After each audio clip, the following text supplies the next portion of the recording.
Welcome to a channel tech mechanical and electrical. Vikram Sarabhai space centre ISRO VSSC का तरफ से जो रिक्रूटमेंट निकल के आया था टेक्नीशियन बी मैशिनिस्ट पोस्ट पर, तो इसका सीबीटी एग्जाम कंप्लीटेड हो गया था 14 जुलाई। कल 23 जुलाई इसका आंसर की पब्लिश हो गया है। तो मैक्सिमम स्टूडेंट इसका आंसर की को डाउनलोड कर लिया है और अपना अपना मार्क्स को भी चेक कर लिया है। लेकिन कुछ ऐसा भी स्टूडेंट है जिसका पास लेट अपडेट पहुंचने के कारण वो अभी तक उसका आंसर की को डाउनलोड कर नहीं पाए, क्योंकि अभी भी सर्वर प्रॉब्लम चल रहा है। तो आप लोग के लिए मैं यही बताना चाहूँगा, सर्वर प्रॉब्लम बहुत जल्दी ठीक हो जाएगा। आप लोग ट्राई करते रहना, आप लोगों का भी आंसर की डाउनलोड हो जाएगा और अपना अपना मार्क्स को भी आप लोग चेक कर लेना। तो उससे पहले आप लोग वीडियो देख लेना। और मैक्सिमम स्टूडेंट इंतज़ार कर रहे हैं कि मैं इस पेपर को कब डिस्कस करूं, क्योंकि इसमें कितना क्वेश्चन में गलत है, कितना क्वेश्चन में आप लोग ऑब्जेक्शन कर सकते हैं। तो इसके लिए आप लोग वेट तब से कर रहे थे। तो बहुत सारा स्टूडेंट का तरफ से एसएमएस भी आया था, सर इस पेपर को डिस्कस कीजिए। इसलिए मैं आज का पेपर को डिस्कस करूंगा। तो वीडियो को आप लोग पूरा देखिए। वीडियो में मैं टोटल क्वेश्चन डिस्कस करूंगा। जो भी क्वेश्चन में आप लोगों को प्रॉब्लम है तो वो सभी क्वेश्चन मैं आप लोगों को बोलूंगा ऑब्जेक्शन करने के लिए। तो कौन सा क्वेश्चन है वो मैं आप लोगों को बता दूंगा। तो पूरा पेपर देखिए। अगर मैशिनिस्ट ट्रेड छोड़ के भी अगर फिटर टर्नर से कोई भी स्टूडेंट वीडियो देख रहे हैं तो पूरा वीडियो देखिए, क्योंकि आप लोग जानते हैं मैशिनिस्ट फिटर टर्नर का साथ 50 से 60% मैच करता है, लेकिन इसका जो मिलिंग शेपिंग स्लॉटर कुछ मशीन पार्ट जो है वो एक्स्ट्रा पड़ रहता है। तो आप लोगों के लिए भी ज़्यादा से ज़्यादा क्वेश्चन कॉमन इधर से देखने को मिल जाएगा। तो आप लोग भी पूरा वीडियो को देखिए। तो जो भी स्टूडेंट आज मेरे चैनल में नया हूँ, सभी स्टूडेंट चैनल को जरूर सब्सक्राइब करके रखना। आने वाला हार्ड टेक्निकल जॉब का आप लोग को सबसे पहले मेरा चैनल से नोटिफिकेशन आप लोग को मिल जाएगा। तो फर्स्ट क्वेश्चन से मैं डिस्कस करना स्टार्ट करता हूँ। आप देख सकते हैं सबका कॉमन पेपर था। शाम 4:30 बजे से शाम 4:30 बजे तक जो एग्जाम हुआ था। ठीक है। First question, the percentage of carbon in mild steel is. Mild steel मृदु इस्पात में कार्बन की प्रतिशत कितना रहता है? तो इसका राइट आंसर हो जाएगा 0.15 से 0.35%। ठीक है। तो इससे भी अगर 0.05%, 0.15% रहता तब उसको क्या बोलते हैं? डेड माइल्ड स्टील बोलते हैं। ठीक है। तो डेड माइल्ड स्टील भी आप बोल सकते हैं माइल्ड स्टील का अंदर ही आता है या लो कार्बन स्टील का अंदर आता है। माइल्ड स्टील को आप लोग लो कार्बन स्टील का मतलब दोनों एक होता है, तो उसको आप लोग लो कार्बन स्टील भी बोल सकते हैं। ठीक है। तो जब भी हम लोग कोई भी जॉब बनाते हैं, जैसे हम लोग को प्रैक्टिकल में जॉब बनाना पड़ता है, तो वो भी माइल्ड स्टील का हम लोग जॉब बनाते हैं। ओके। और माइल्ड स्टील सॉफ्ट होता है क्योंकि इसमें कार्बन परसेंटेज कम होता है, इसीलिए माइल्ड स्टील से हम लोग का कंटिन्यूअस चिप्स देखने को मिल जाता है।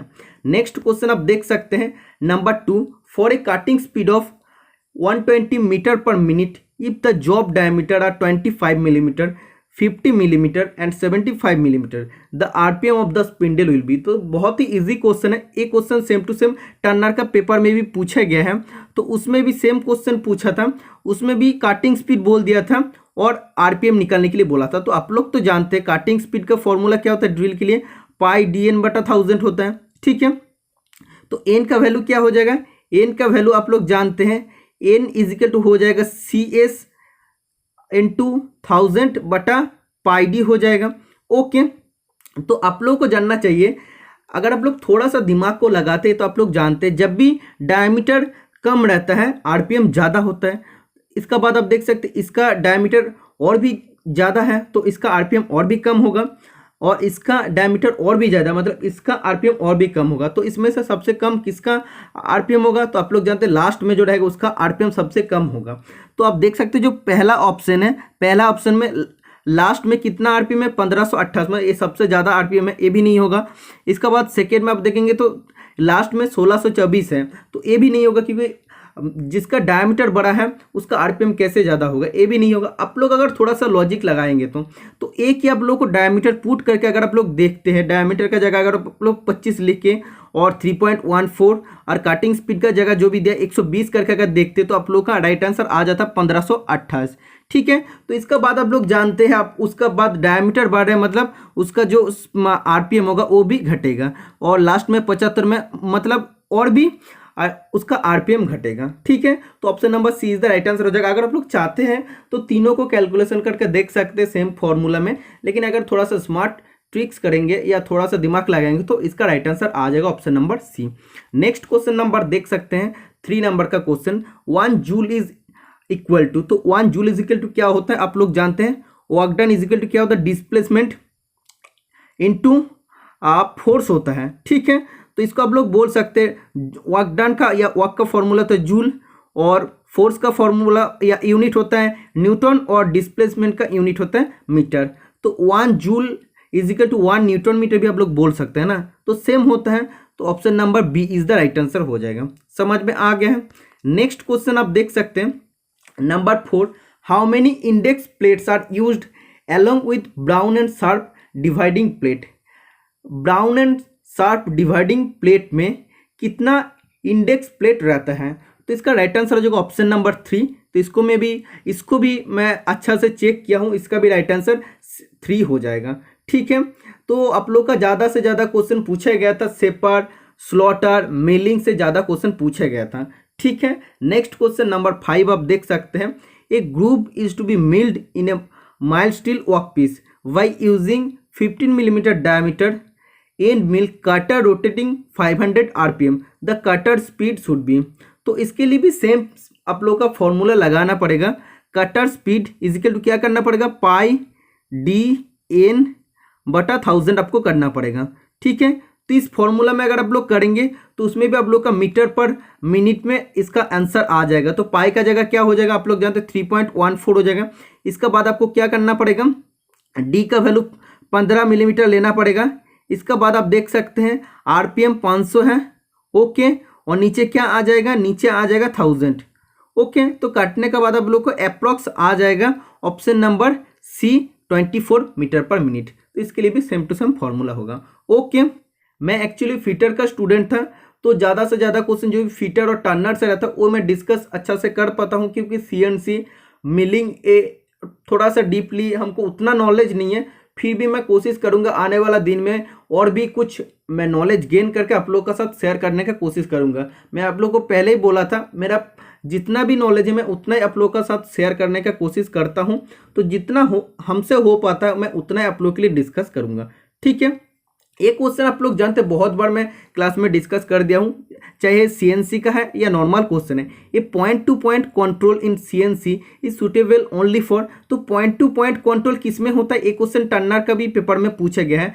तो VSSC का टर्नर और मैशिनिस्ट का पेपर में एटलीस्ट 7 से 8 क्वेश्चन सेम टू सेम देखने को मिल जाएगा आप लोगों को, ठीक है। तो पॉइंट टू पॉइंट कॉन्टैक्ट होता है सिर्फ ड्रिलिंग में, ठीक है। Option number B is the right answer हो जाएगा। Next question number 7, the unit of energy in SI unit is, बोला है एनर्जी का SI यूनिट क्या हो जाएगा, तो एनर्जी का SI यूनिट होता है जूल। हीट का, एनर्जी का, दोनों का SI यूनिट होता है जूल, ठीक है।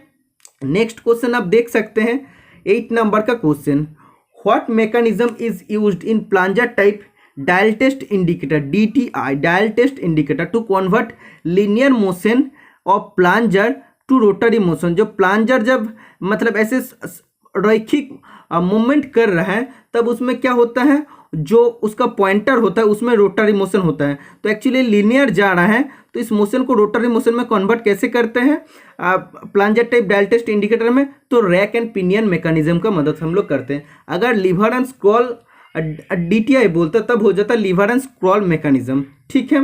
तो ये जब भी बोलेगा प्लंजर टाइप तब हो जाएगा रैक एंड पिनियन मैकेनिज्म। इसका भी आंसर सही दिया है। Next question number 9, which one is not a positive cam, इनमें से कौन सा एक पॉजिटिव नॉन पॉजिटिव कैम होता है, तो नॉन पॉजिटिव कैम इसमें से प्लेट कैम होता है जो मिलिंग मशीन में यूज होता है, ठीक है। तो इसका भी आंसर सही दिया है, तो प्लेट कैम एक नॉन पॉजिटिव कैम होता है।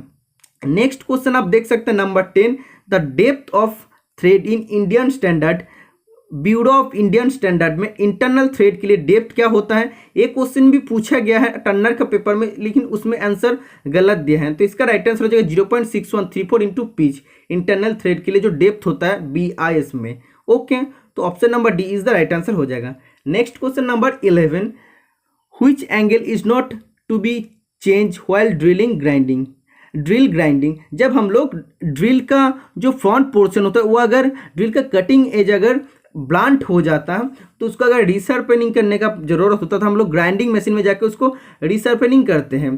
तो उसमें कौन सा एंगल को चेंज करना नहीं पड़ता, उसमें जो फ्लूट का एंगल होता है, जो हेलिक्स एंगल होता है, उसको हम लोग चेंज नहीं करते क्योंकि तो वो ऐसे ही रह जाता है। हम लोग जस्ट उसका कटिंग एज को अच्छा से बना लेते हैं, शार्प बना लेते हैं, ठीक है। तो हेलिक्स एंगल को हम लोग कभी चेंज नहीं करते। ओके, नेक्स्ट क्वेश्चन नंबर 12 आप देख सकते हैं, which list of codes are defined and implemented by the machine tool builder. Machine औजार बिल्डर द्वारा किन कोड सूची को परिभाषित या कार्यान्वित किया गया है? तो इसका राइट आंसर हो जाएगा एम कोड, ठीक है। नेक्स्ट क्वेश्चन नंबर 13 आप देख सकते हैं, for general application roughness value are graded as N1 to N12, the N1 grade value in micron is. तो ये भी क्वेश्चन टर्नर का पेपर में पूछा गया है, N1 का वैल्यू पूछा गया है। तो ये भी क्वेश्चन में जब भी एग्जाम होता है, एग्जाम से पहला दिन जो क्लास लिया था उसमें मैं बता दिया था आप लोग का टोटल ग्रेड। तो इसका राइट आंसर 0.025 माइक्रोन, ठीक है। और N12 का होता है 50 micron. Next question number 14, hydrodynamic bearing are journal bearings with a thin film of dash between the spindle and journal. तो आप लोगों को जानना चाहिए जर्नल बियरिंग क्या होता है। तो बियरिंग टू टाइप का होता है, एक होता है प्लेन बियरिंग और दूसरा होता है एंटी फ्रिक्शन बियरिंग। आप लोग बोल सकते हैं फ्रिक्शन बियरिंग और एंटी फ्रिक्शन बियरिंग, इसको बोल सकते हैं, ठीक है। तो प्लेन बियरिंग को हम लोग टू टाइप में डिवाइड करते हैं, एक होता है रेडियल बियरिंग और एक होता है थ्रस्ट बियरिंग। तो रेडियल बियरिंग को हम लोग जर्नल बियरिंग बोलते हैं।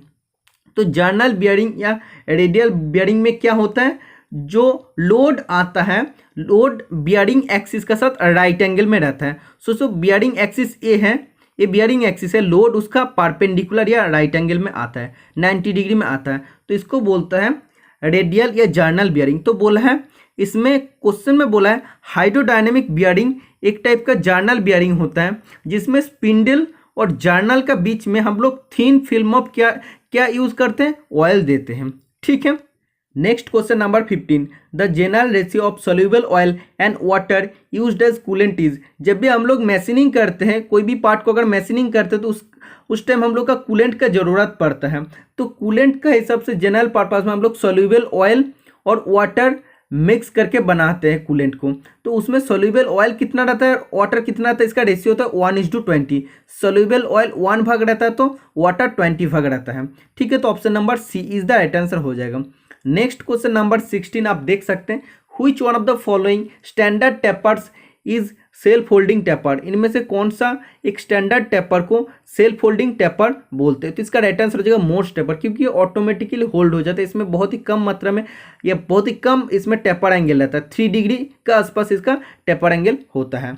ओके, नेक्स्ट क्वेश्चन आप देख सकते हैं, area of semi circle of diameter 4 centimetre is. कोई भी एक अर्धवृत्त है तो अर्धवृत्त का बोला है इसका एरिया निकालने के लिए। तो एरिया निकालने के लिए फॉर्मूला क्या हो जाएगा, एक्चुअली कोई भी सर्कल का फॉर्मूला था पाई आर स्क्वायर, तो अर्धवृत्त बोला है, हाफ ऑफ सर्कल बोला है, इसीलिए हो जाएगा पाई आर स्क्वायर बट 2।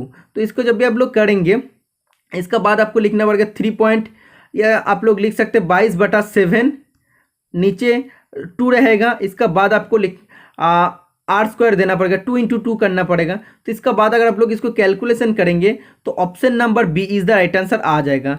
इसका एक्चुअल आंसर आ जाएगा 44/7। तो उसको आप लोग जब भी करेंगे तो 2/7 centimetre square is the right answer आ जाएगा। Option number B is the right answer हो जाएगा। Next question number 18, the best example of splash lubrication is. Splash lubrication का बेस्ट एग्जाम्पल क्या होता है, रिंग लुब्रिकेटर, चेन ऑयलर जो भी होता है, ये सब स्प्लैश लुब्रिकेशन के लिए यूज होता है। लुब्रिकेशन 3 टाइप का मेथड होता है, एक होता है ग्रेविटी मेथड, दूसरा होता है फोर्स फीड और तीसरा होता है स्प्लैश फीड लुब्रिकेशन, ठीक है। Next question number 19, which operational mode is used for moving the target in x and Z direction in CNC system.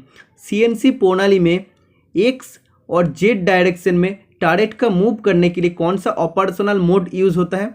तो इसका राइट आंसर हो जाएगा option number C, jog mode use होता है, ठीक है। तो इसका भी राइट आंसर इसमें दिया है। नेक्स्ट क्वेश्चन नंबर 20 आप देख सकते हैं, in a plain milling cutter the chip space between the back of one tooth and the face of the next tooth is called. एक प्लेन मिलिंग कटर में एक टूथ के पीछे भाग तथा अगले टूथ के अग्रभाग का बीच के जो चिप अंतर होता है उसको क्या कहते हैं?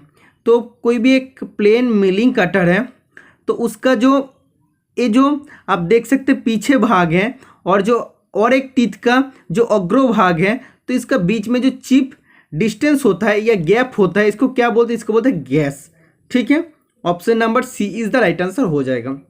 नेक्स्ट क्वेश्चन नंबर 21 आप देख सकते हैं, which one of the following machine reamers does not have the shank as an integral part of the reamer. आप लोग जानते हैं रिमर का पार्ट होता है ए, जो ऊपर वाला पार्ट होता है उसको शैंक बोलते हैं। शैंक का ऊपर वाला पोर्शन क्या होता है? टैंग होता है। ठीक है, उसमें स्क्वायर टाइप होता है।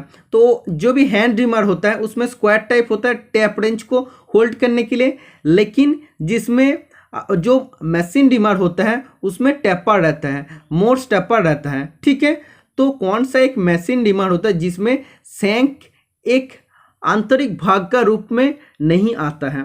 तो एक रिमर होता है जो रिमर का शैंक होता है, शैंक पोर्शन उसका इंटीग्रल पार्ट का हिसाब से, आंतरिक भाग का हिसाब से वो नहीं आता है, तो ये हो जाएगा सेल रिमर। तो सेल रिमर का शैंक आंतरिक भाग का हिसाब से या इंटीग्रल पार्ट का हिसाब से रिमर का अंदर नहीं आता है। ठीक है, तो option number B is the right answer हो जाएगा।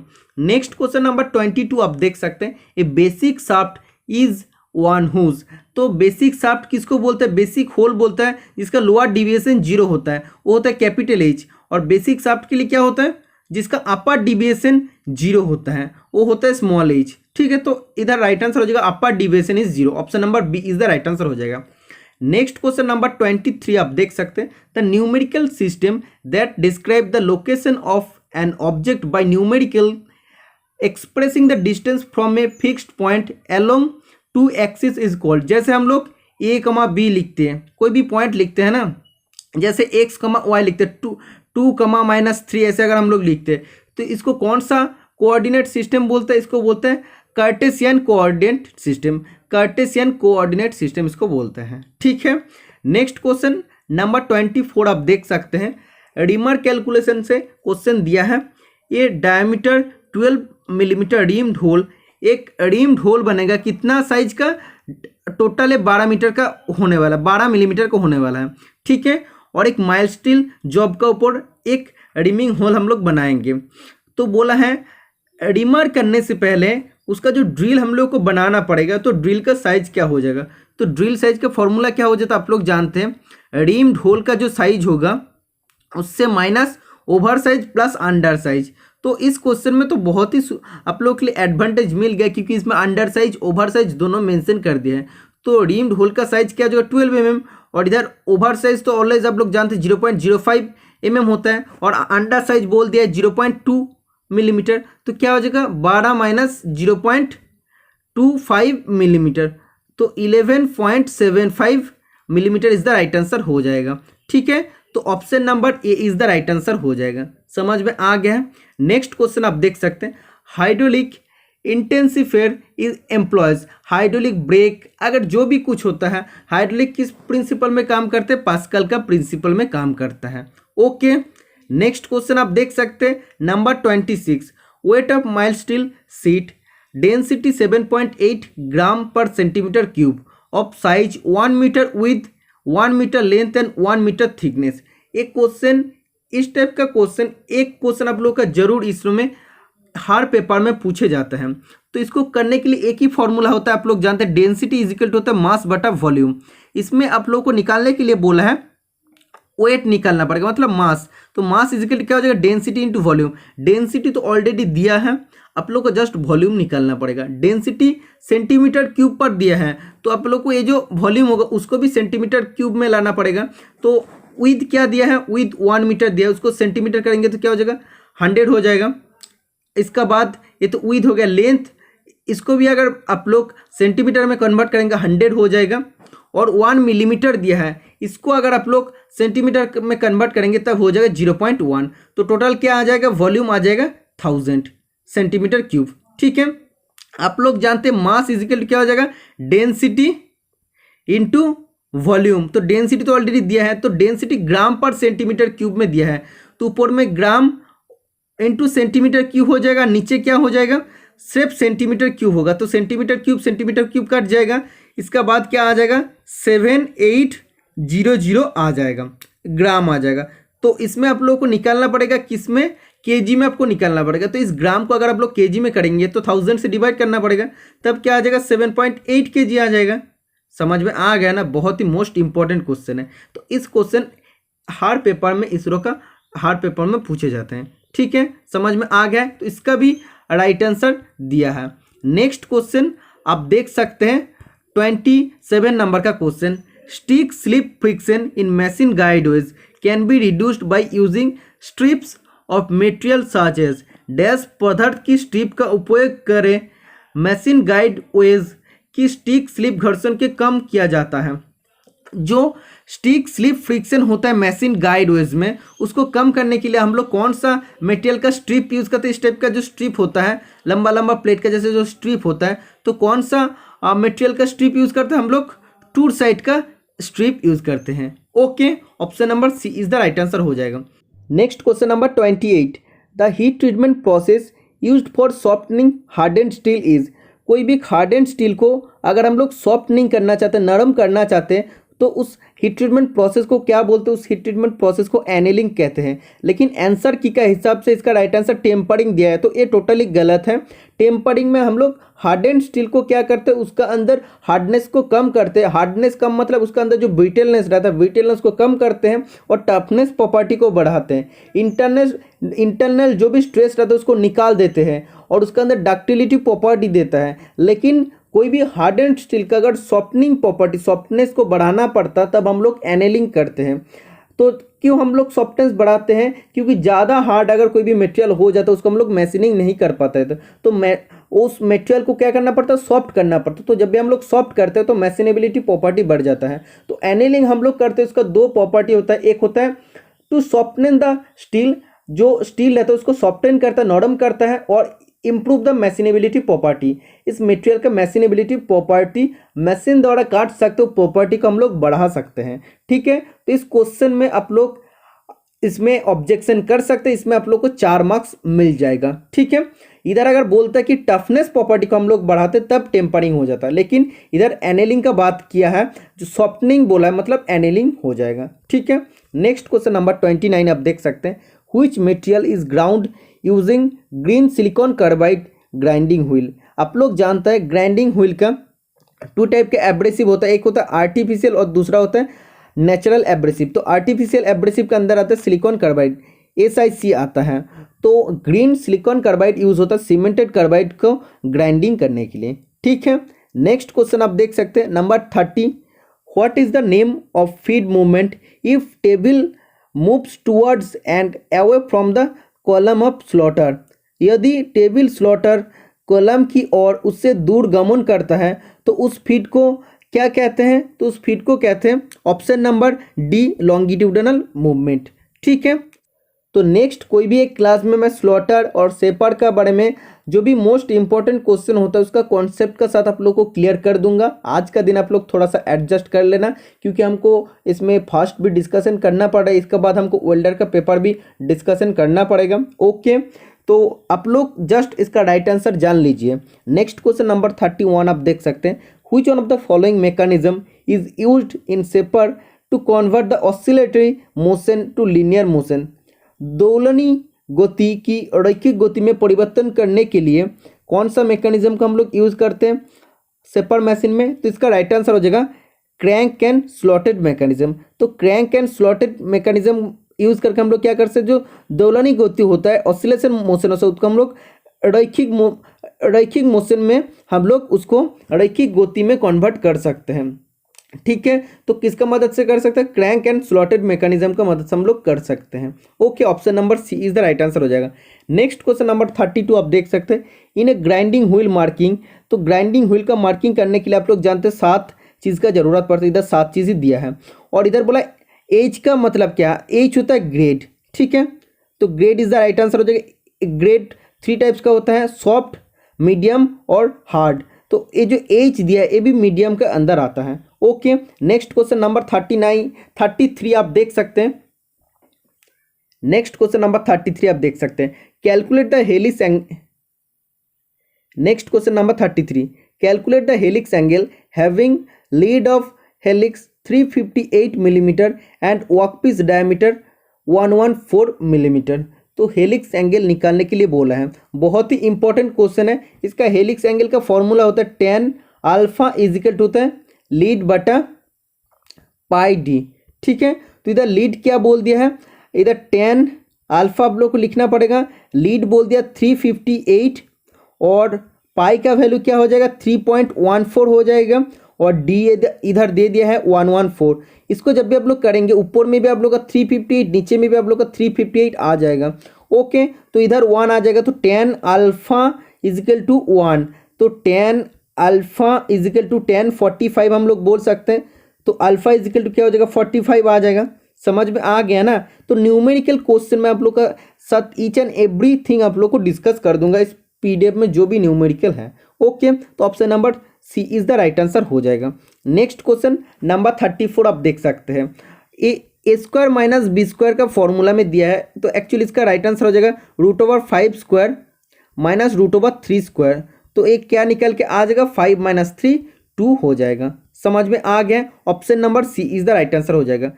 Next question number 35, which of the following is a fraction between 3 and 7/2।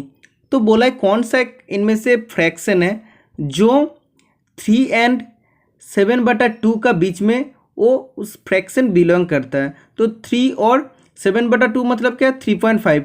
तो कौन सा एक फ्रैक्शन जो 3 और 3.5 का बीच में होता है, तो option number B is the right answer हो जाएगा।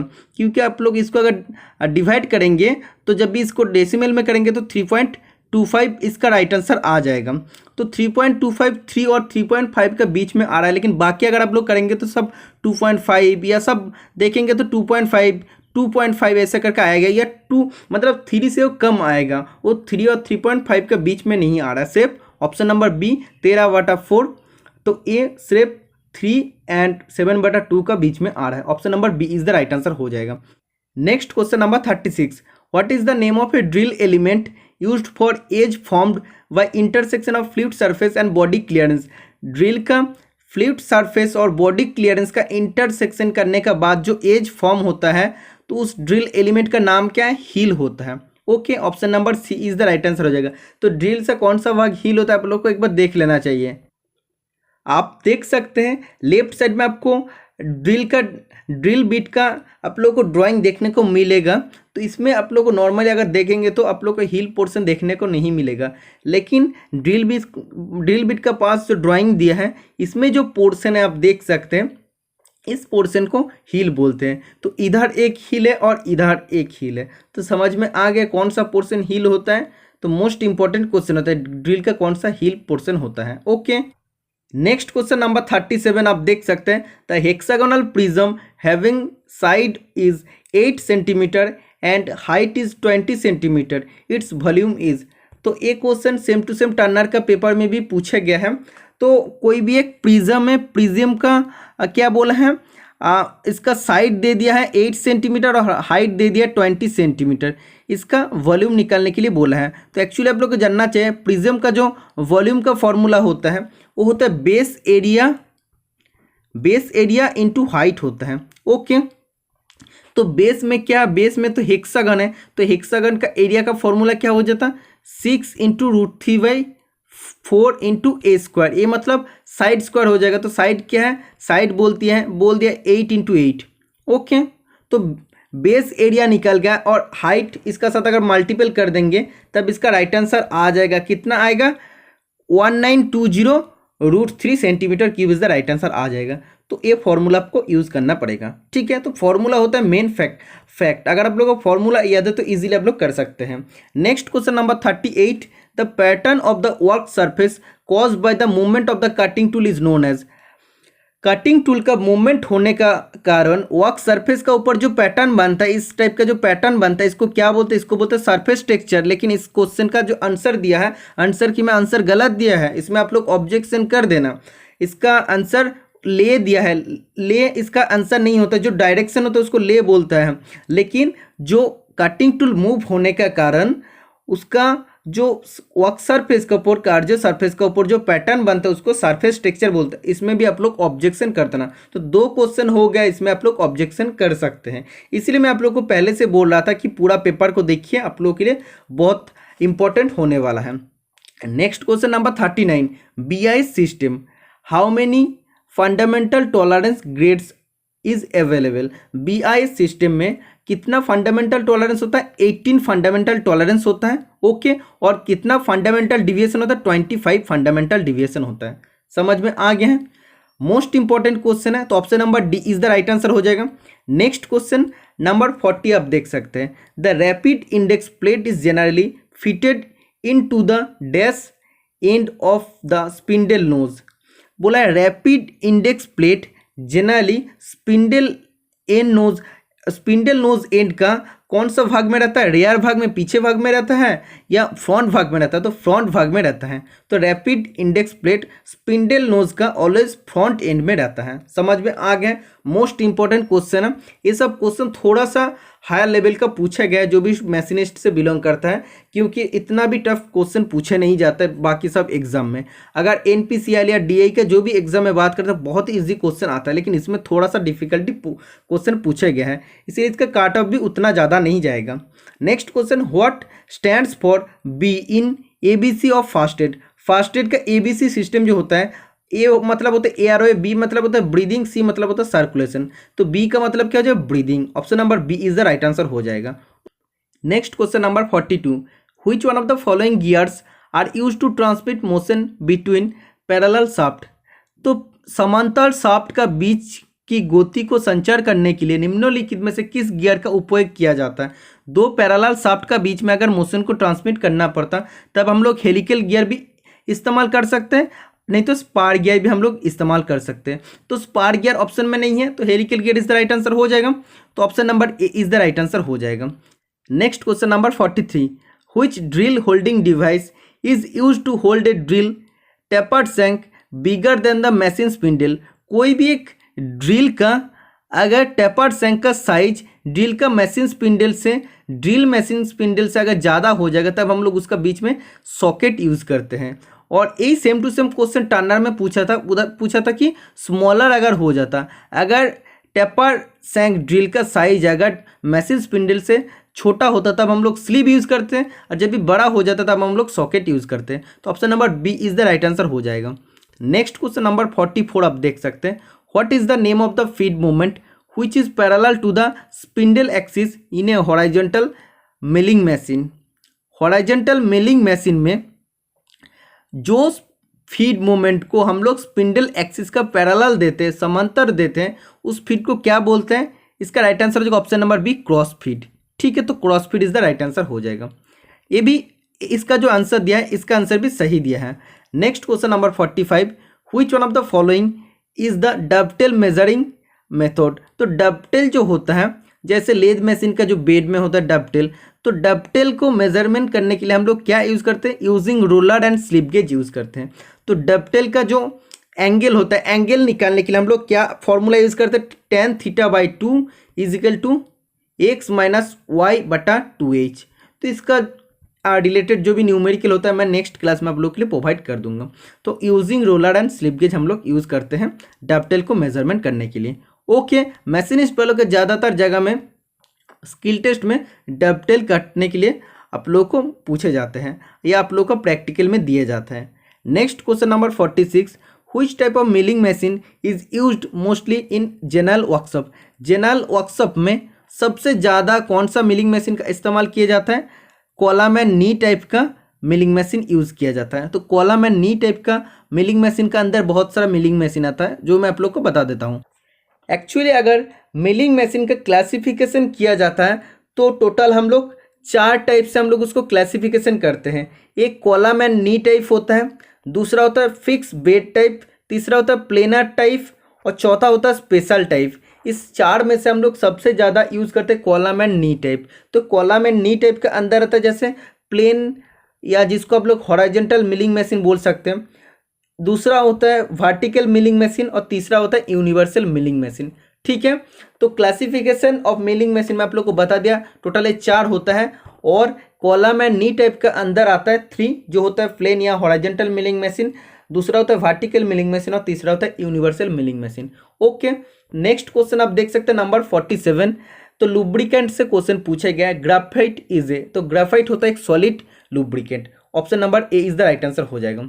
नेक्स्ट क्वेश्चन नंबर 48 आप देख सकते हैं, which angle of countersunk drill will be suitable for seating countersunk type A IS 3406-1946 crew.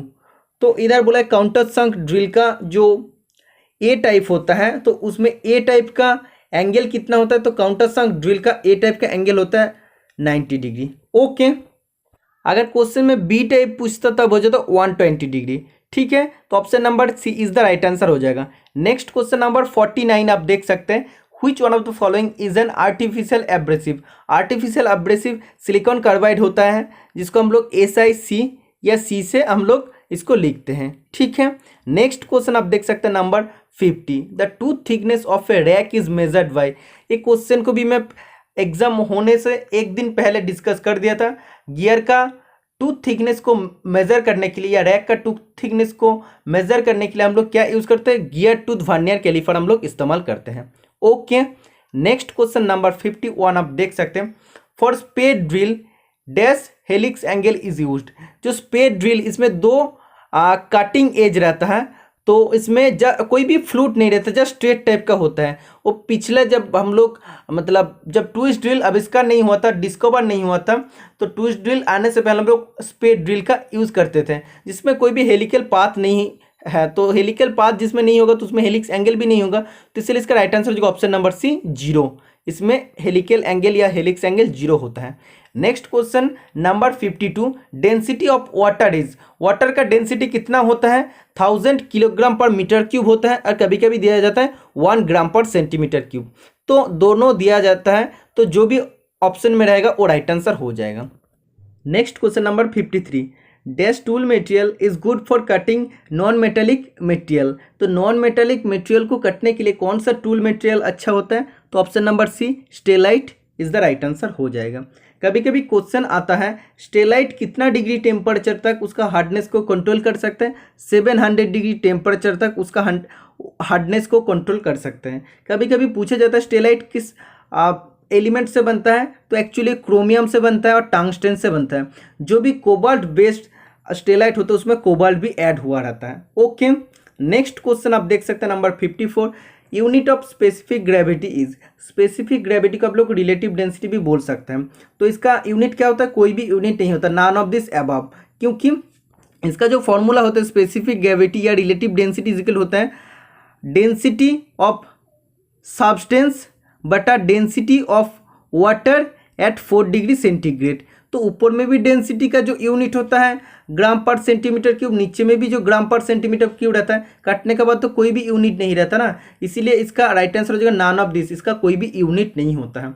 और वाटर का मैक्सिमम डेंसिटी 4 डिग्री में होता है, इसीलिए हम लोग density of water at 4 degree centigrade हम लोग यूज़ करते हैं। तो कितना होता है 1 ग्राम पर सेंटीमीटर क्यूब वाटर का डेंसिटी होता है 4 डिग्री सेंटीग्रेड में। Okay, next question number 55, which one of the following operation can be done by the same tool. इनमें से कौन सा एक ऑपरेशन हम लोग सेम टूल का इस्तेमाल करके कर सकते हैं। काउंटर बोरिंग और जो स्पॉट फेसिंग करते हैं। काउंटर बोरिंग हम लोग क्यों करते हैं, एकोमोडेटिंग सॉकेट हेड स्क्रू को सपोर्ट देने के लिए, स्थान देने के लिए हम लोग काउंटर बोरिंग करते हैं।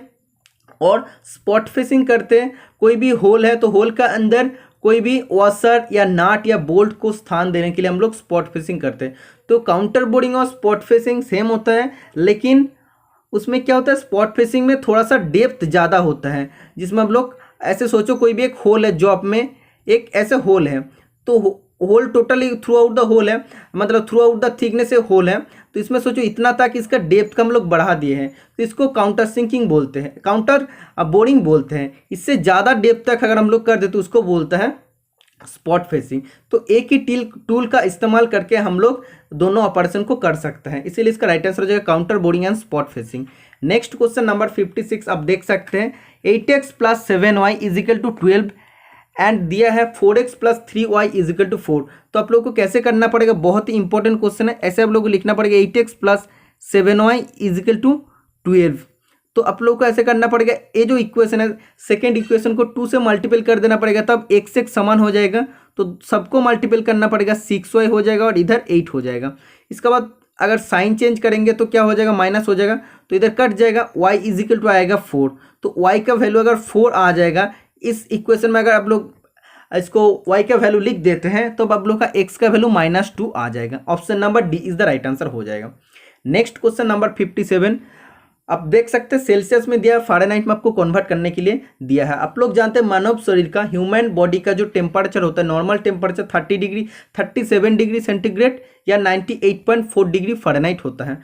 तो किसी को अगर मालूम है 98.4 डिग्री फ़ारेनहाइट और 37 डिग्री सेंटीग्रेड समान है, तो वो इजीली उसको कैलकुलेशन ना करके वो बता सकते हैं। ओके, नेक्स्ट क्वेश्चन नंबर 58 आप देख सकते हैं। इन ए मेट्रिक माइक्रोमीटर, एक मेट्रिक माइक्रोमीटर में एक complete revolution of thimble advance, एक रेवोल्यूशन जब भी वो करता है माइक्रोमीटर में, जो थिम्बल होता है एक रेवोल्यूशन जब भी करता है बैरल में जितना आगे बढ़ता है उसको बोलते हैं पिच। पिच कितना होता है, 0.5 मिलीमीटर पिच होता है मेट्रिक माइक्रोमीटर का। ओके, नेक्स्ट क्वेश्चन नंबर 59 आप देख सकते हैं। Which grade of slip gauge is used for calibration purpose, calibration purpose के लिए हम लोग कौन सा ग्रेड स्लिप गेज यूज करते हैं, तो option number B grade 0 use करते हैं। अगर रेफरेंस बोलते तब हो जाता है ग्रेड 00, अगर 1 बोलते तब हो जाता है टूल डूम पर्पस के लिए, और ग्रेड 2 होता है वर्कशॉप पर्पस के लिए। ओके, नेक्स्ट क्वेश्चन नंबर 60 आप देख सकते हैं। इसमें पूछा है calculate the helix angle of the thread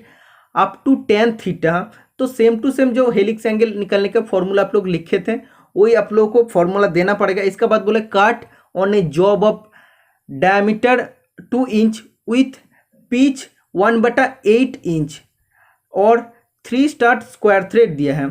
तो 3 स्टार्ट स्क्वायर थ्रेड जब भी दिया रहेगा आप लोग लीड को निकाल सकते हैं। तो आप लोग जानते हैं हेलिक्स एंगल tan अल्फा का या tan थीटा का फॉर्मूला क्या होता है, ये होता है लीड बटा पाई डी। ओके, तो डायमीटर तो 2 इंच दिया है, पाई का तो वैल्यू आप लोग जानते हैं 3.14 हो जाएगा, और आप लोग को लीड निकालने के लिए बोला है। तो जब आप लोग जानते हैं इसका 3 स्टार्ट स्क्वायर थ्रेड है और इसका पिच दिया है, तो आप लोग जानते हैं लीड इजिकल टू क्या होता है, pitch into number of start. तो पिच 1/8 और नंबर ऑफ स्टार्ट क्या हो जाएगा 3। तो इसको अगर आप लोग कैलकुलेट करेंगे तो 3/8 आ जाएगा। तो इधर अगर आप लोग लीड का जगह 3/8, पाई का जगह 3.14, डायमीटर का जगह 2 लिखेंगे, तब आप लोग का अप्रोक्सीमेटली वैल्यू आ जाएगा 0.0615। इसका नियरेस्ट वैल्यू आप लोग को देखने को मिल जाएगा, लेकिन एग्जैक्ट वैल्यू आप लोग को नहीं आएगा क्योंकि आप लोग 3.14 इसका वैल्यू ले रहे हैं। ठीक है, तो एक्चुअल जो आप लोग का जो अप्रोक्स वैल्यू आएगा वो 0.0615 का नियरेस्ट आ जाएगा। ओके, नेक्स्ट क्वेश्चन नंबर 61 आप देख सकते हैं। यूनिट ऑफ स्ट्रेन इज, विकृति का यूनिट क्या होता है, आप लोग जानते हैं स्ट्रेन का फॉर्मूला होता है चेंज इन लेंथ बटा ओरिजिनल लेंथ। तो लेंथ का यूनिट होता है मीटर और नीचे भी मीटर हो जाता है, कटने के बाद तो कोई भी यूनिट नहीं होता, इसीलिए इसका राइट आंसर हो जाएगा none of this. Okay, option number D is the right answer हो जाएगा। नेक्स्ट क्वेश्चन नंबर 62 आप देख सकते हैं। जस्ट आप लोग का फॉर्मूला पूछा है, what is the equation for finding virtual number of teeth for cutter selection. Cutter selection करने के लिए वर्चुअल नंबर ऑफ टीथ कितना हो जाएगा, बिवेल गियर का बोला है जेड इजिकल टू हो जाएगा नंबर ऑफ टीथ। ओके, और फाई इजिकल टू हो जाएगा पिच कोन एंगल। तो जब भी virtual number of teeth of for cutter selection आप लोगों को करना पड़ेगा, तो ऑप्शन नंबर डी जेड बटा cos phi is the right answer हो जाएगा। जेड मतलब क्या हो जाएगा, जेड मतलब हो जाएगा नंबर ऑफ टीथ ऊपर में रहेगा और नीचे कॉस फाई मतलब पिच कोन एंगल, जितना भी एंगल दिया रहेगा वो अगर आप लोग कर देंगे तो वैल्यू जब भी आप लोग पुट कर देंगे तब आप लोग का virtual number of teeth for cutter selection आ जाएगा। Okay, option number D is the right answer हो जाएगा। Next question, rack is a segment of gear of dash diameter. Rack होता है गियर का एक जस्ट सेगमेंट पार्ट होता है, जैसे सर्कल में जो सेगमेंट होता है, सर्कल में सेगमेंट कैसे होता है, सोचो ए होता है सेक्टर होता है, एक पार्ट होता है सेक्टर, ऐसे अगर जो पार्ट रहता है तो ये होता है सेगमेंट। वैसे ही बोला है rack is a segment of gear. तो रैक होता है गियर का जस्ट सेगमेंट, छोटा सा एक पोर्शन, जैसे सर्कल का इतना पोर्शन होता है सेगमेंट, वैसे ही रैक भी होता है एक गियर का सेगमेंट। इसका डायमीटर कितना होता है, इन्फिनिटी होता है। Okay, option number C is the right answer हो जाएगा। मोस्ट इंपॉर्टेंट क्वेश्चन नंबर 64 आप देख सकते हैं, the angle between the face and the flank of the single point cutting tool. जो सिंगल पॉइंट कटिंग टूल है इसको आप लोग थोड़ा सा समझ लेना। इस टाइप का सिंगल पॉइंट कटिंग टूल होता है, ये होता है फेस और ये होता है फ्लैंक, ठीक है। तो इसका बीच में जो एंगल होता है इसको क्या बोलते हैं, इसको आप लोग लीप एंगल भी बोल सकते हैं, वेज एंगल बोल सकते हैं, नहीं तो नाइफ एंगल भी आप लोग बोल सकते हैं, या आप लोग कटिंग एंगल भी बोल सकते हैं, ठीक है। तो ऑप्शन में आप देख सकते हैं leap angle is the right answer दिया है, तो वेज एंगल, नाइफ एंगल या आप लोग लीप एंगल बोल सकते हैं, तो इसका राइट आंसर हो जाएगा लीप एंगल, ठीक है। तो इस एंगल जो होगा इसको लीप एंगल बोलते हैं। नेक्स्ट क्वेश्चन नंबर 65 आप देख सकते हैं, इन आप milling the thickness of chip is. तो एक क्वेश्चन को मैं बहुत बार एग्जाम से पहले डिस्कस कर दिया हूं, मैं आप लोग को बोलता हूं जो भी क्वेश्चन मैं डिस्कस करता हूं उसमें आप लोग का कोई भी प्रॉब्लम नहीं रहता। तो ऐसे भी आने वाला दिन में मैशिनिस्ट स्टूडेंट का ऊपर ज़्यादा मैं फोकस दूंगा, मिलिंग, स्लॉटर और सेपार, प्लेनार से ज़्यादा क्वेश्चन मैं आप लोग के लिए सॉल्व करवा दूंगा, जो आप लोग का एग्जाम के लिए बहुत ही इंपॉर्टेंट होने वाला है। ये भी क्वेश्चन मैंने आप लोग को बोला था, जब अप मिलिंग होता है, अप मिलिंग में क्या होता है, जिस डायरेक्शन में हम लोग फीड देते हैं और कटर का रोटेशन उसका अपोजिट होता है, तो अप मिलिंग में जब स्टार्ट होता है उसका थिकनेस कम रहता है, बिगिनिंग ऑफ जो काट होता है उसमें बहुत ही कम होता है, मेटल को काटता है। उसके बाद जब भी एंड ऑफ द काट में जाता है, जब भी उसका मतलब काट बढ़ते रहता है तो उसका प्रेशर जो होता है, काटिंग प्रेशर बहुत ज़्यादा हो जाता है। Okay, option number A is the right answer हो जाएगा। और डाउन मिलिंग में इसका ऑपोजिट होता है, आप मिलिंग का ऑपोजिट, आप मिलिंग का दूसरा नाम होता है conventional milling. Next question number 66 आप देख सकते हैं, the point angle of A scriber is. तो फीटर का पेपर में पूछा गया था स्क्राइबर किस मटेरियल से बनता है, हाई कार्बन स्टील से बनता है, इसका पॉइंट एंगल होता है 12 से 15 degree. Okay, next question number 67 आप देख सकते हैं, what is determined while measuring A component. कोई भी एक कंपोनेंट है, बनाने के बाद अगर उसको हम लोग मेजर करते हैं उस साइज को बोलते हैं एक्चुअल साइज, ठीक है। नेक्स्ट क्वेश्चन नंबर 68 आप देख सकते हैं, find the conicity value.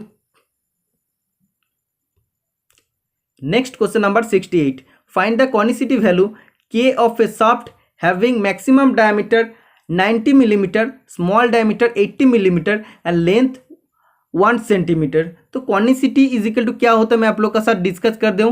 K is equal to होता है big diameter minus small diameter बटा लेंथ ऑफ टेपर, ठीक है। तो इधर तो तीनों पॉइंट दे दिया है, बिग डायमीटर 90, स्मॉल डायमीटर 80 और लेंथ ऑफ टेपर क्या बोला 1 सेंटीमीटर। 1 सेंटीमीटर मतलब क्या हो जाएगा 10 मिलीमीटर हो जाएगा। मिलीमीटर आपका आप लोगों को कन्वर्ट करना पड़ेगा, तो ऊपर में भी 10 नीचे में भी 10, तो काटने के बाद क्या आ जाएगा 1, तो कॉनिसिटी आ जाएगा 1। Option number B is the right answer हो जाएगा। ईच एंड एवरी क्वेश्चन का मैं आप लोगों के लिए सॉल्यूशन दिया हूं जो भी न्यूमेरिकल का क्वेश्चन है। Next question number 69, while milling a bevel gear work is set on the dividing head to an angle equal to. जब हम लोग मिलिंग मशीन में विवेल गियर काटते हैं, हेलिकल गियर काटते हैं, तब वर्क को हम लोग डिवाइडिंग हेड में कितना डिग्री एंगल का साथ फिक्स करते हैं, तो इसका रूट एंगल के साथ हम लोग इसको फिक्स करते हैं। Option number C is the right answer हो जाएगा। इस क्वेश्चन में कोई भी प्रॉब्लम नहीं है आंसर में, ठीक है। नेक्स्ट क्वेश्चन नंबर 70 आप देख सकते हैं, बोला है in IS system, Indian standard system में लिमिट्स एंड फिट्स जो होते हैं, where the different types of fit are obtained by the varying the size of the shaft, the name given to the system. ये जो question है थोड़ा सा घुमा के दिया है, जो भी स्टूडेंट जानते हैं होल बेसिस सिस्टम क्या होता है। होल बेसिस सिस्टम में हम लोग होल को कांस्टेंट रख देते हैं, होल का जो साइज होता है उसको कांस्टेंट रख देते हैं, उसको स्थिर रखते हैं, और जो शाफ्ट का साइज होता है उसको हम लोग कमाते हैं, बढ़ाते हैं। बढ़ा तो हम लोग बढ़ा नहीं सकते, लेकिन उसको हम लोग होल का अकॉर्डिंग बनाने के लिए, अलग अलग फिट पाने के लिए हम लोग शाफ्ट का साइज को वेरी करते हैं। तो इस फिट को क्या बोलते हैं, होल बेसिस सिस्टम बोलते हैं। तो एक क्वेश्चन में पूछा है अलग अलग फिट पाने के लिए, इंटरफेरेंस, क्लियरेंस, ट्रांजिशन फिट पाने के लिए शाफ्ट का साइज हम लोग वेरी जब भी करते हैं, जब भी चेंजेस करते हैं, तो उस फिट को क्या बोलते हैं, उसको बोलते हैं होल बेसिस सिस्टम, ठीक है। तो इसको होल बेसिस सिस्टम बोलते हैं। Next question number 71, what is the use of servo mechanism in a CNC machine. CNC machine में सर्वो मैकेनिज्म का काम क्या होता है, correction of feed by motor, motor द्वारा फीड का सुधारते हैं, ठीक है। तो option number A is the right answer हो जाएगा। नेक्स्ट क्वेश्चन नंबर 72 आप देख सकते हैं, a car covered a distance 270 kilometre in 6 hours, if the car travels with a uniform speed, how much more speed required to travel a total 450 kilometre distance. तो एक question same to same question, answer भी same है, turner का paper में पूछा था, उसमें भी मैं डिस्कस कर दिया हूँ, इसमें आप लोग को डिस्कस कर दे, तो जो भी स्टूडेंट नया है देख लेना। एक डिस्टेंस बोला है, टोटल कितना बोला, 450 मीटर। तो टोटल 450 मीटर के अंदर पहले 270 मीटर वो कवर की है, कितना घंटा में, 6 घंटा में। तो कितना स्पीड हो जाएगा उसका, 45 किलोमीटर पर आवर उसका स्पीड हो जाएगा। ठीक है, और बाकी कितना रहता है, 450 माइनस 270, तो ये आ जाएगा 180। बोला ये बाकी दूरी को कवर करने के लिए और कितना टाइम लगेगा, तो ये जो डिस्टेंस है उससे अगर स्पीड को मतलब देख के डिवाइड कर देते तब आ जाएगा कितना, 4, तो 4 आवर्स लगेगा। ठीक है, तो इधर बोला था यूनिफॉर्म स्पीड, मतलब जो स्पीड में पहले आया था उसी स्पीड में जाना पड़ेगा, इसीलिए हम लोग 45 को यूज़ किए हैं। ठीक है, इसीलिए इसका राइट आंसर आ जाएगा ऑप्शन नंबर ए, 4 आवर, 4 घंटा और भी टाइम लगेगा। Next question number 73, which device assist in higher metal removal rate in a CNC machine. CNC machine में कौन सा उपकरण उच्चतर धातु अपनायन दर प्राप्त करने के लिए सहायक होता है। तो हायर मेटल रिमूवल रेट करने के लिए सीएनसी मशीन में हम लोग को कौन सा डिवाइस यूज़ करना चाहिए, मल्टी स्पिंडल। तो जब भी एक से ज़्यादा स्पिंडल यूज़ होगा तो उसमें तो हायर मेटल रिमूवल ऑलवेज होगा ना। जब भी हम लोग गैंग ड्रिलिंग मशीन करते हैं तो एक से ज़्यादा ऑपरेशन हम लोग कर सकते हैं, क्योंकि उसमें मल्टी स्पिंडल रहता है। समझ में आ गया। वैसे ही अगर उस कॉन्सेप्ट में देखेंगे तो इसका भी राइट आंसर हो जाएगा option number A. Next question number 74 आप देख सकते हैं, bevel gears are used for transmitting power between dash shaft. Bevel gear में हम लोग कैसे दो शाफ्ट का बीच में पावर को ट्रांसमिट करते हैं। उसमें अगर पैरेलल नहीं होगा तब भी चलेगा, पैरेलल जस्ट स्पार गियर में रहता है और हेलिकल गियर में रहता है। बिवेल गियर में पैरेलल नहीं रहता दोनों गियर, लेकिन उसमें दोनों गियर इंटरसेक्ट करता है, इसीलिए नॉन पैरेलल इंटरसेक्ट जब भी करता है दोनों शाफ्ट तब उसमें बिवेल गियर उसका पावर को ट्रांसमिट करता है। तो नॉन पैरेलल इंटरसेक्टिंग शाफ्ट का बीच में बिवेल गियर उसका पावर को ट्रांसमिट करता है। Option number B is the right answer हो जाएगा। नेक्स्ट क्वेश्चन नंबर 75, मिलिंग से क्वेश्चन पूछा गया है। एक न्यूमेरिकल का क्वेश्चन है, आप देख सकते हैं, calculate the total feed millimetre पर मिनट। टेबल फीड को निकालना पड़ेगा, कितना टेबल फीड होने वाला है। इसमें दिया है फीड पर टूथ, ये दिया है 0.05 मिलीमीटर, और number of teeth in cutter, जो कटर का नंबर ऑफ टीथ है 10 है, और स्पिंडल स्पीड n = 110 RPM दिया है। तो इसको निकालने के लिए क्या फॉर्मूला होता है, टेबल फीड इन मिलीमीटर पर मिनट इजिकल टू, जो निकालने के लिए बोला है इसका फॉर्मूला होता है small f into u into n। ठीक है, n मतलब क्या होता है, RPM होता है, 110 हो जाएगा। u मतलब क्या होता है, number of teeth of cutter, तो number of teeth in cutter क्या हो जाएगा, 10 हो जाएगा। और f मतलब क्या हो जाएगा, फीट पर टूथ। ठीक है, फीट पर टूथ इन मिलीमीटर, तो 0.05 हो जाएगा। इसको मल्टीपल करेंगे तो आप लोग का आंसर आ जाएगा 55 मिलीमीटर पर मिनट। ये आ जाएगा टेबल फीड इन मिलीमीटर पर मिनट में। ठीक है, तो ये फॉर्मूला आप लोग को याद करना पड़ेगा, FUN। F मतलब हो जाएगा फीट पर टूथ, U मतलब हो जाएगा नंबर ऑफ टीथ पर कटर, इसके बाद n = हो जाएगा स्पिंडल स्पीड। तो इसका आंसर 55 मिलीमीटर पर मिनट आ जाएगा। Next question number 76, Hooke's law holds well up to. Hooke का नियम डैश के लिए उचित है। तो हुक्स लॉ = क्या होता है, the ratio between stress to strain within elastic limit. तो विदिन इलास्टिक लिमिट या प्रोपोर्शनल लिमिट आप लोग बोल सकते हैं। तो option number B is the right answer हो जाएगा। नेक्स्ट क्वेश्चन नंबर 77 आप देख सकते हैं, what is the name of the feed mechanism provided in shaper. Shaper machine में फीड मैकेनिज्म कौन सा होता है, तो इसका राइट आंसर हो जाएगा पॉल एंड रेचेट मैकेनिज्म होता है। ओके, नेक्स्ट क्वेश्चन नंबर 78 आप देख सकते हैं, name the class of fire on would paper cloth. तो वुड पेपर क्लॉथ से जो आग लगता है वो कौन सा क्लास ऑफ फायर के अंदर आता है, क्लास ए फायर के अंदर आता है। इसको बुझाने के लिए सोडा एसिड एक्सटिंग्विशर या वाटर एक्सटिंग्विशर का हम लोग यूज करते हैं। नेक्स्ट क्वेश्चन नंबर 79 आप देख सकते हैं, ये क्वेश्चन तो बहुत ही कॉमन है, सभी स्टूडेंट कर सकते हैं। तो मॉड्यूल दे दिया है और नंबर ऑफ टीथ दे दिया है, पिच डायमीटर निकालने के लिए बोला है। आप लोग जानते हैं मॉड्यूल = होता है पिच डायमीटर बटा नंबर ऑफ टीथ। तो पिच डायमीटर जब भी निकालने के लिए बोलेगा तब क्या हो जाएगा, module into number of teeth. तो मॉड्यूल क्या दिया 3 मॉड्यूल दिया है और नंबर ऑफ टी 42, टोटल आ जाएगा 126। तो option number C is the right answer हो जाएगा। Next and last question machinist paper का स्ट्रेस मीन। स्ट्रेस का मतलब होता है लोड बटा एरिया, कितना मतलब एक यूनिट एरिया पर कितना लोड आ रहा है उसको बोलता है स्ट्रेस। ठीक है, तो option number D is the right answer हो जाएगा। तो ये था टोटल 80 क्वेश्चन जो मैशिनिस्ट का पेपर में पूछे गया था। ईच एंड एवरी क्वेश्चन का मैं आप लोग को सोल्यूशन बता दिया हूं। और इसका जो मैशिनिस्ट पेपर है इसमें टोटल 2 क्वेश्चन में आप लोग ऑब्जेक्शन कर सकते हैं। तो जो भी स्टूडेंट वीडियो देखे वो सभी स्टूडेंट जान गया 2 क्वेश्चन क्या क्या है, और उसका सॉलिड प्रूफ भी मैं आप लोग को दिखा दिया हूं और उसका एक्सप्लेनेशन भी आप लोग को मैं कर दिया हूं। तो आप लोग पेपर देखने के बाद अपना अपना अकाउंट से सभी स्टूडेंट मिलके ऑब्जेक्शन कर देना। अगर सभी स्टूडेंट सोचेंगे कि हम नहीं करेंगे दूसरा कोई स्टूडेंट कर देगा, हम नहीं करेंगे वो करेगा, तो ऐसे सोचते सोचते कोई स्टूडेंट नहीं करेगा। तो इससे अच्छा सभी स्टूडेंट ऑब्जेक्शन कर दो, ये सभी के लिए अच्छा रहेगा। तो वीडियो पसंद आए तो लाइक कमेंट कर देना और चैनल को जरूर सब्सक्राइब करके रखना। आज के लिए इतना ही, मिलते हैं नेक्स्ट वीडियो में। टाटा।